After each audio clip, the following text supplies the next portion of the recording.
Well, hello everyone. Thanks for coming for the lightning talks. Don't expect any amplified sound. The mic is for the recording, not for the room. So welcome to the Grass Lightning Talks. You are at the Center for Geospatial Analytics, NC State University. My name is Vaclav Petras. I usually go by Vašek, and I work as a senior research software engineer here at the center.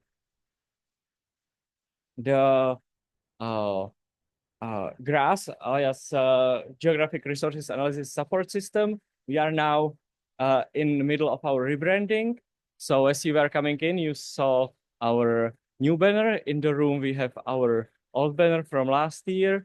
And GRAS is a science-backed software demonstrated, among other things, by 48,000 citations on Google Scholar for related publications. It's open source, multi-institutional, and grassroots.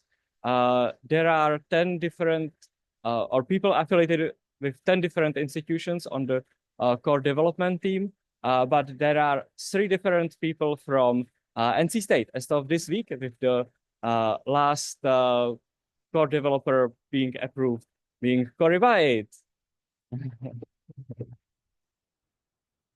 And we are sort of experimenting with reintroducing back the original acronym meaning.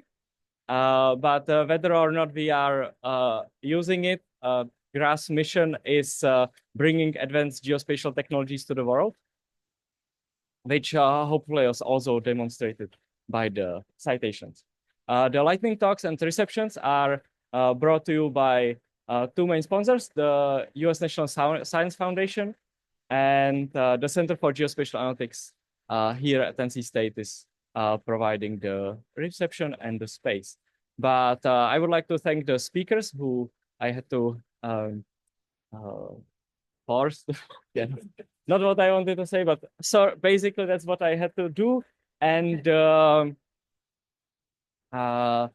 it's even more because most of the people are actually having completely different focus this week, not only being outside of their normal schedule, but participating in GRAS Developer Summit, which after a long time is happening now in the United States. And the Developer Summit is sometimes it looks like a conference, but most of the time it's actually time of intense coding and sometimes time of intense hair pulling.